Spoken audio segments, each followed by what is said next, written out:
받기에 조금도 부족함이 없는 왕이십니다. 우리 이 시간에 이렇게 인사하시기 바랍니다. 영원히 영광 받으실 주님이십니다. 아멘. 우리 주님은 영원토록 영광을 받으실 주님이십니다. 아멘. 아멘. 예.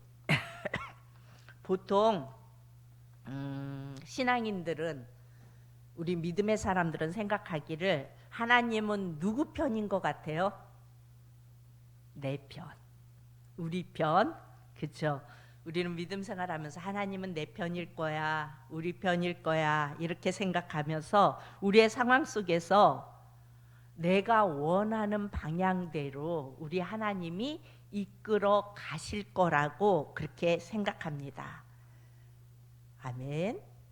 그런데요, 여러분, 하나님이 내 편이라고 생각하는 것과 실제는 전혀 다를 수 있다는 거예요.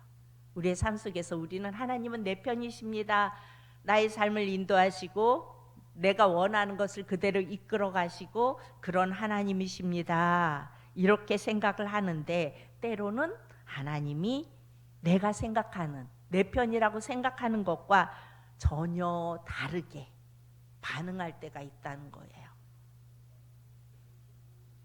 자, 오늘 본문에도 비슷한 사건이 등장합니다. 바로 이스라엘의 패배입니다. 이스라엘은 우리는 나가면 하나님의 백성이고 이길 거야, 하나님이 이기게 하실 거야 라고 생각을 했는데 오늘 대패배를 합니다.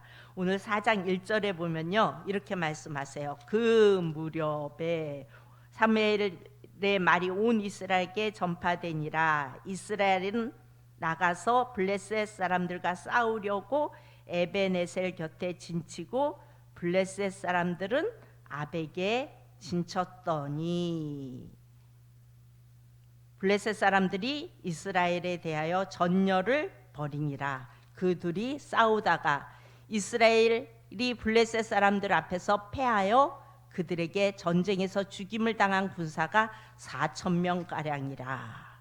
그러니까 이길 거라고 생각했는데, 이스라엘은 나가면 전쟁에서 이길 거라고 생각했는데 졌어요. 패배했어요.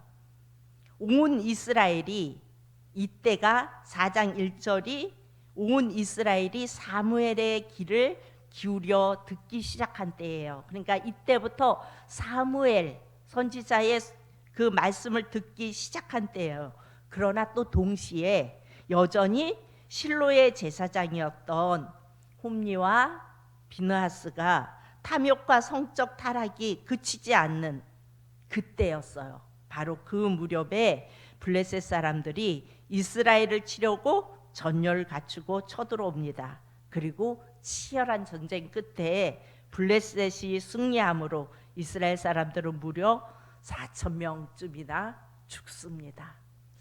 이스라엘의 하나님이신데, 분명히 이기게 하실 하나님이신데 이스라엘이 그렇게 죽습니다. 이렇게 이스라엘의 패장병들이 진영으로 돌아오자 이스라엘의 장로들이 충격을 받아요. 그리고 그들 스스로 묻습니다. 도대체 이 패배의 원인이 뭘까? 그들 스스로 원인을 발견하여 그들 스스로 해결책까지 제시하는 것을 볼 수가 있습니다. 우리 4장 3절을 다 같이 봅니다. 4장 3절 시작.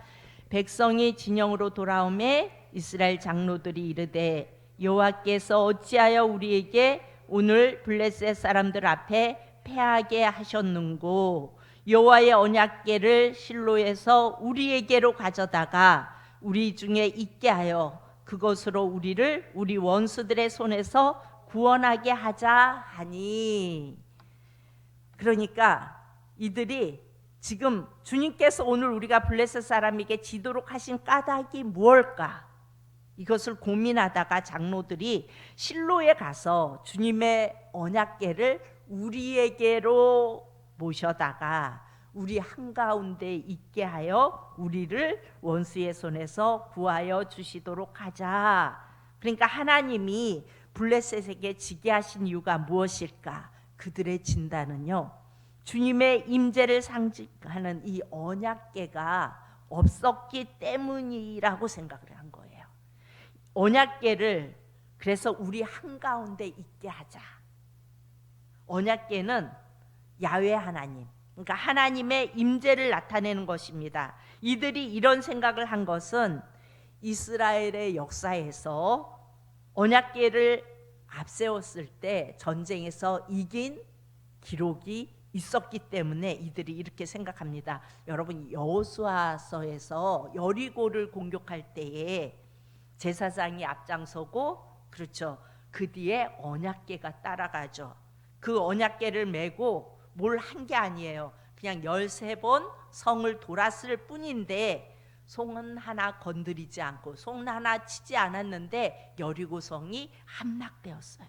그날 이후로 언약궤는 전쟁에서 승리의 상징이 되었어요. 따라서 그들은 패배한 이유를, 지금 우리가 이렇게 블레셋에게 당한 이유가 언약궤가 없었기 때문이라는 결론을 내립니다. 사실 이스라엘이 진 것은 언약궤가 없어서가 아니에요. 홈리와 비느하스, 또 하나님보다 자녀를 더 사랑했던 엘리 제사장을 비롯한 지도자들이 하나님과 언약에 신실하지 못했기 때문에 하나님께서 이스라엘을 블레셋 손에 넘겨주신 거거든요. 너희가 나를 사랑하면 너희는 내 백성이 될 것이다. 내가 너희를 지켜주리라 말씀하셨어요. 그러니까 너희 이스라엘이 나를 사랑하면 내가 너를 지켜줄 거다, 이렇게 말씀하셨는데, 이들은 이 언약 관계, 하나님을 사랑하는 언약 관계에 신실하지 않았고, 또 이들은 탐욕스러웠으며, 그리고 하나님을 알지 못했습니다. 이들은 전쟁에서 패배했을 때 제일 먼저 하나님께 물었어야 해요. 하나님, 우리가 이렇게 블레셋에게 당했습니다.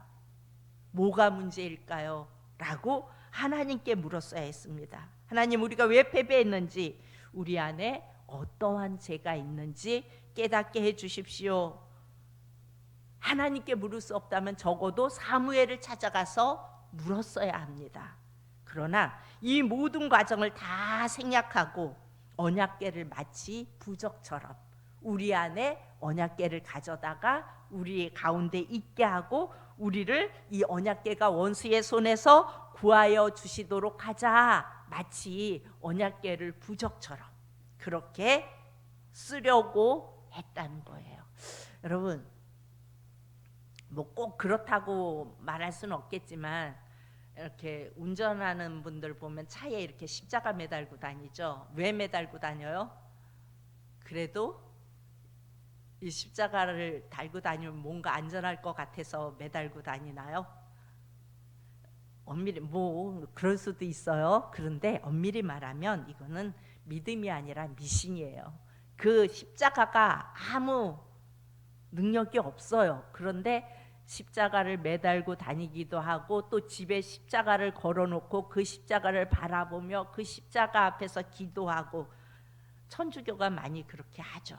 그런데 이것은, 기독교는요, 하나님과의 관계가 중요한 거지 어떤 이런 것들이 중요한 게 아니에요. 그런데 많은 믿음의 사람들은 십자가를 마치 우리를 구해주는, 우리를 위험에서부터 지켜주는, 오늘 이 장로들이 그 언약궤를 그렇게 부적처럼 사용한 것처럼 오늘날 우리도 그렇게 하는 경우가 많이 있습니다. 3절을 보면요, 얼마나 이들이 우리 하는지 알게 됩니다. 그들은 주도권이 하나님이 아니라 자기들이 지고 있어요. 우리가 지고 있어요. 이것이 이스라엘 지도자들의 영적 상태였습니다. 하나님과의 살아있는 관계는 다 사라지고, 하나님과의 관계는 다 사라지고 하나님이 주시는 유익과 그 혜택만 누리려고 하는 거예요. 하나님을 사랑하기보다 우리가 믿음 생활하면서 하나님을 사용하고 하나님을 내 삶 속에 이용하려고 합니다. 이런 상태라면 아무리 언약궤가 100개 1000개 있다 할지라도 백전백패할 수밖에 없는 것입니다. 두려운 것은 이 모습이 오늘 우리의 모습일지도 모른다는 것입니다. 우리가 비즈니스나 무슨 일을 할 때 하나님의 뜻이 무엇일까? 이 일을 통하여 하나님이 뭘 이루시려고 할까라고 하나님께 초점을 맞추고 하나님을 바라보는 것보다는 하나님에게는 관심이 없고 우리가 어떻게 하면 내가 경쟁 업체와 해서 이기고 승리할 수 있을까? 어떻게 하면 우리가 더 성장할 수 있을까? 어떻게 하면 내가 기득권을 더 유지할 수 있을까? 우리가 예수님과 연합하지 않으면 여러분 이렇게 변하는 것은 한순간이에요. 우리가 예수님과 연합하고 있지 않으면 우리는 우리의 믿음 속에서 이렇게 내가 주도권을 쥐고 내가 이 일들을 이루어가고 내가 해가려고 하는 이것은 이렇게 변하는 것은 한순간이라고요. 사실 이스라엘은 사사기 시대부터 계속 그렇게 해왔어요. 자기 소견에 옳은 대로, 자기 생각에 옳은 대로. 그래서 하나님이 블레셋과 전투에서 패배하게 하신 겁니다. 하지만 아무도 깨닫지 못하고 그리고 그 누구도 그것을 말해주지 않습니다. 결국 언약궤가 어떻게 돼요? 실로에 있던 성소에서 오는데 그때 홈니와 비느하스가 그 언약궤와 함께 옵니다. 여러분 뭔가 조짐이 좋지 않죠? 홈니와 비느하스는 이미 심판이 예고되어 있어요.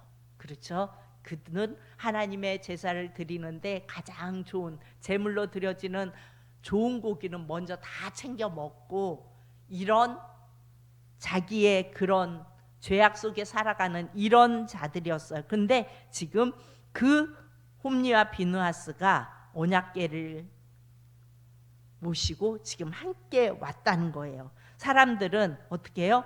언약궤가 들어오자 환호성을 지릅니다.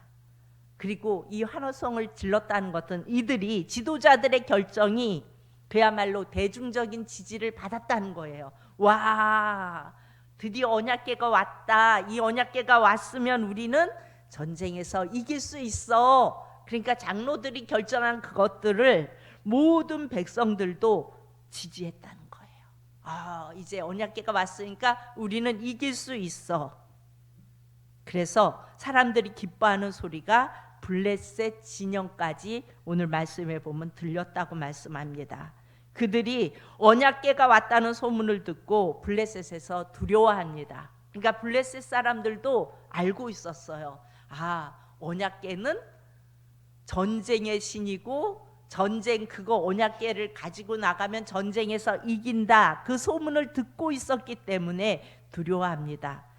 그래서 그들을 예전에 이스라엘의 신이 애굽 사람들을 쳤다는 소문을 들어서 이 블레셋 사람들은 알고 있어요.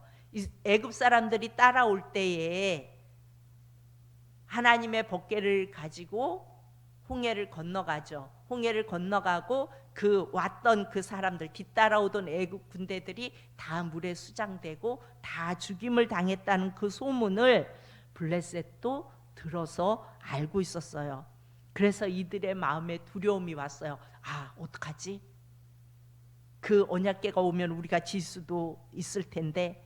그때 이름 없는 누군가가 블레셋 군사들의 사기를 북돋습니다. 대장부답게 힘을 내어 나가 싸우라. 그렇지 않으면 우리가 그들의 종이 된다. 그러니까 우리가 대장부답게 나가 싸우자. 우리가 나가 싸우지 않으면 우리가 그들의 종이 된다. 갑자기 그 무명에 장수한 사람이 그 말을 할 때 그들은 두려움이 사라지고 사기충천하여서 블레셋이 이스라엘을 쳐들어옵니다. 결과는 블레셋의 압승이었습니다. 여러분 생각해 보세요. 블레셋에게 전쟁에 졌어요. 그래서 이들이 왜 졌을까? 아, 언약궤가 없어서 졌구나. 그리고 실로에서 언약궤를 가지고 와서 우리 가운데 두고 우리가 모시고 있어요. 그러면 이겨야 되는 게 맞잖아요. 그런데 블레셋이 이깁니다. 이스라엘은 큰 패배를 겪습니다. 무려 3만 명이 죽고 더 충격적인 것은 4장 11절을 우리가 다 같이 봅니다. 4장 11절 시작. 빼앗겼고 엘리의 두 아들 홈니와 비누아스는 죽임을 당하였더라. 예. 그들이 전쟁의 신이라고 생각하는 어떤 부적처럼 여기던 그 언약궤는 빼앗겼어요. 그리고 더 기가 막힌 것은 엘리의 두 아들 홈니와 비느하스도 이때 전사합니다. 하나님에 대한 경외함이 없이 그야말로 종교의 형식과 껍데기만 남은 상태에서 이 언약궤는 하나님의 임재의 상징이에요. 이 언약궤를 부적처럼 사용한 미신적 신앙의 최후의 모습입니다. 이러한 세속적이고도 기복적인 신앙이 4사기 시대의 특징이지만 또 오늘날 신앙생활하는 우리도 크게 다르지는 않을 때가 많습니다.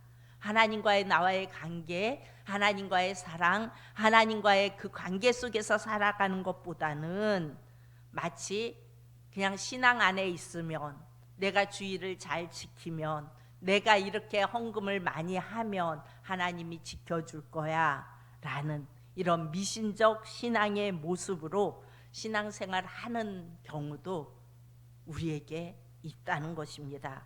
충격적인 패배의 소식을 가지고 전쟁터에서 살아남은 한 베냐민 사람이 티끌을 뒤집어 쓴 채로 실로로 달려옵니다. 백성들이 전쟁의 패배 소식을 듣고 이스라엘 백성들이 울부짖습니다. 그때 엘리는 불안한 마음으로 있어요. 언약궤를 빼앗기면 어떡하지? 그런데 그렇게 걱정하고 있다가 이 소식을 듣습니다. 언약궤를 빼앗겼다는 소식을. 그래서 엘리는 98세의 의자에서 뒤로 넘어져서 목이 부러져 죽었다고 성경에 보면 말씀합니다. 그러니까 거대했대요. 얼마나 잘 먹고 얼마나 그러고 있었는지 뒤로 넘어져서 그렇게 죽습니다. 그의 사사로서의 40년 사역이 이렇게 비극적으로 끝이 나는 것을 볼 수가 있습니다. 이때 엘리의 며느리이자 비느하스의 아내는 임신 중이었어요. 그런데 전쟁의 패배와 시아버지와 남편의 죽음의 소식을 듣고 갑자기 진통을 느낍니다. 그리고 아들을 출산합니다. 근데 그 이름을 이가봇이라고 짓습니다. 우리 4장 21절을 다 같이 봅니다. 4장 21절 시작. 이르기를 영광이 이스라엘에서 떠났다 하고 아이 이름을 이가봇이라 하였으니 하나님의 궤가 빼앗겼고 그의 시아버지와 남편이 죽었기 때문이며. 아들을 낳았는데 이름을 이가봇, 그러니까 하나님이 이제 우리를 떠나셨구나. 그래서 그 아들의 이름을 이가봇이라고 지어요. 얼마나 비참한 상황이에요. 남편도 죽고 시아버지도 죽고. 그래서 이제 하나님의 영광이 우리에게서 떠나갔다. 그런데 여러분, 정말 하나님이 떠나셨을까요? 아니요. 하나님은 이스라엘을 떠나지 않으셨습니다. 언약궤를 빼앗겼지만 언약궤는 하나님이 아니에요. 그렇죠? 떠난 것은 하나님이 아니라 이스라엘이에요. 이스라엘이 하나님과의 관계 속에서 하나님을 붙들지 아니하고 떠나서 마치 부적처럼 언약궤를 붙들고 있었던 거예요. 이스라엘이 하나님을 떠난 것입니다.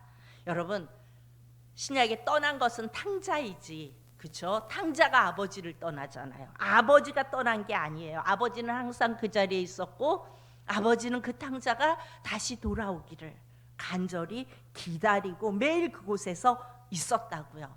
그러나 탕자가 떠났기에 마치 자기가 떠나서 아버지가 안 계신 것처럼 그렇게 느껴졌을 뿐입니다. 늘 신앙생활에서 먼저 떠나는 자는 우리예요. 하나님을 떠나는 자는 우리이지 예수님이 아니십니다. 오히려 이가봇처럼 느껴지는 이유는 하나님의 침묵이라는 고난을 통해 그들을 돌이키기 위함입니다. 하나님이 침묵하시면서 그들을 돌이키기 위하여 침묵하고 계시니까 우리는 하나님이 떠나신 걸로 착각하는 거예요. 이가봇은 하나님이 사랑의 매를 드신 것입니다. 사랑의 매는 어때요? 자녀를 버리겠다는 게 아니에요. 사랑의 매는 자녀를 살리겠다는 거예요. 만약에 그 자녀를 버릴 생각이면 때릴 필요도 없죠. 네 하고 싶은 대로 해라 그러고 내박쳐 두지, 그렇게 훈계하고 벌 주고 하면서 바로 잡아가지 않잖아요. 하나님은 사랑하는 자녀만 징계하세요. 그래서 때로는 하나님은 내 편인 것 같은데 내 편이 아닌 것 같이 느껴질 때가 있다는 거예요. 왜 그래요? 하나님은 사랑하는 자녀를 징계하시기 때문에 그래요. 그래서 내가 원하는 것, 내가 그렇게 되어지기 원하는 것과 상관없이 되어지는, 내가 너무 원하지 않는 그 방향으로 되어질 때 이게 뭘까? 하나님이 나와 함께 하시 않나? 이런 생각이 때로는 들 수도 있는데 그것은 바로 우리를 살리겠다는 하나님의 사랑이라는 거예요. 그러므로 징계를 받을 때에는 우리는 어떻게 해야 돼요? 내 죄를 철저히 고백하고 회개하고 하나님께로 돌아가야 합니다. 우리의 죄로 인해 하나님의 영광이 가려졌고 그분의 영광의 광채가 사라진 것을 우리는 애통해야 합니다. 이가봇, 하나님의 영광이 떠났다. 왜 하나님의 영광이 떠났을까? 회개하며 애통해야 합니다. 진정 우리가 회개할 때 주어지는 약속이 있습니다. 우리 봅니다. 스가랴 1장 3절을 다 같이 봅니다. 스가랴 1장 3절 시작. 그러므로 너는 그들에게 말하기를 만군의 여호와께서 이처럼 이르시되 너희는 내게로 돌아오라. 만군의 여호와의 말이니라. 그리하면 내가 너희에게로 돌아가리라. 만군의 여호와의 말이니라. 아멘. 회개하고 하나님께로 돌아가면 주님도 우리에게로 돌아오신대요. 아멘. 하나님은 죄 많은 우리를 결코 떠나지 않으시기 위해 하나님이 하신 일이 있어요. 여러분 벌써 머릿속에서 맞아, 벌써 생각이 드실 거예요. 바로 우리가 하나님을 떠난 반역한 죄값을 자신의 아들 예수 그리스도에게 다 지우셨어요. 아멘. 그래서 우리가 받아야 할 버림받음을 예수님이 이미 대신 다 받으시고 대신 버림을 받으셨어요. 왜 그분이 하나님으로부터 십자가에서 버림받으셔야 했습니까? 누군가는 하나님을 떠난 죄의 열매, 수치와 모욕과 버림받음, 죽음을 당해야 했기 때문에 그래요. 누군가는 그것을 당해야 했기 때문에, 그래야 우리가 주님 앞으로 나갈 수 있기 때문에 그렇게 하셨습니다. 주님은 우리 대신에 죽음의 잔을 드셨습니다. 그러므로 예수님은 우리를 떠나지 않으십니다. 십자가는 이가봇이 변하여 하나님의 영광이 떠났다. 죄인된 우리에게는 하나님의 영광이 떠났어요. 근데 임마누엘로 다시 반전된 구원의 회복의 사건이 일어나는 것을 볼 수가 있습니다. 그러니까 우리 하나님은 떠나지 않으셨어요. 하나님은 우리와 관계가 끊어졌을 때, 우리가 하나님께로 나아갈 수 없었을 때 하나님은 그 죄값을 자신의 아들 예수 그리스도에게 다 지우시고 임마누엘의 반전을 우리에게 허락하셨습니다. 그렇기에 십자가 안에서 보면 이 이가봇의 외침은 비극적인 소식이지만 동시에 좋은 소식입니다. 얼마나 비극적인 소식이에요. 남편이 죽고 시아버지가 죽고 나라는 패배했고 언약궤는 빼앗겼고, 그러나 이가봇은 엘리 가문의 입장에서는 엄청난 비극이에요. 그렇죠? 그러나 촛대가 옮겨졌기 때문에 이스라엘 전체적으로 보면 그것은 새로운 소망이었어요. 엘리의 가문이 그렇게 비극으로 끝이 나고 촛대가 옮겨지면서 다시 누가 들어서요? 사무엘이 들어서죠. 그래서 이스라엘을 전체적으로 보면 그것은 새로운 소망이었고, 그것은 또한 예수님과의, 하나님과의 관계가 끊어진 우리에게 예수님이 이 땅에 오셔서 새로운 소망으로 우리에게 주심을, 우리에게 이 땅에 오셔서 십자가에 달려 죽어 주심이 예표하고 있는 말씀입니다.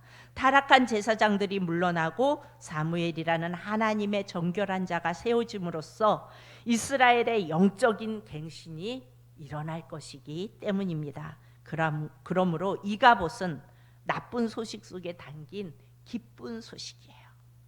엘리의 가문으로 보면 너무나 슬픈 소식이고 비극적인 소식인데, 이스라엘 전체적으로 볼 때는 새로운 소망이에요. 우리가 영원히 죽을 수밖에 없는 죄인된 우리는 정말 비극적인 슬픈 소식인데, 예수님이 십자가에 달리시고 부활하시고 임마누엘 하신 것은 우리에게 새로운 기쁨이고 소망입니다. 여러분들의 삶에 이가봇의 패배와 좌절이 있습니까? 혹시 사업에 실패하셨나요? 아니면 여러분 삶의 관계의 실패, 아니면 가정에 어떤 실패가 있습니까? 혹시 그렇다면 회개할 것은 없는지 우리의 모습을 먼저 돌아보실 수 있기를 바랍니다.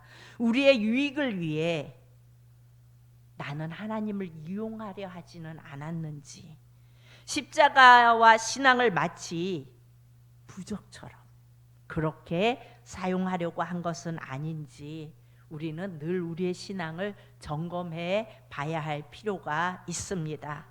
비느하스의 아내가 외쳤던 이가봇을 우리도 외쳐야 합니다. 주님, 우리는 어찌할 수 없는 죄인입니다. 정말 비극적인 그런 우리의 모습입니다. 그런데 그런 우리에게 임마누엘 하셔서 새 소망을 주신 주님이 계시기에 오늘도 그 주님을 바라봅니다. 이렇게 주님을 바라볼 수 있어야 합니다. 우리의 죄로 인해 하나님의 영광이 가려졌고 그분의 영광의 광채가 사라진 것을 애통해하며 주님 앞에 나아갈 때 우리 예수님 안에서 이가봇이 임마누엘이 될 것입니다. 여러분의 삶 속에 이가봇이 임마누엘이 되는 축복을 누리실 수 있기를 바랍니다. 그리고 이 고백이 저와 여러분의 고백이 되어질 수 있기를 축복합니다. 참 좋으신 아버지 하나님, 은혜를 감사합니다.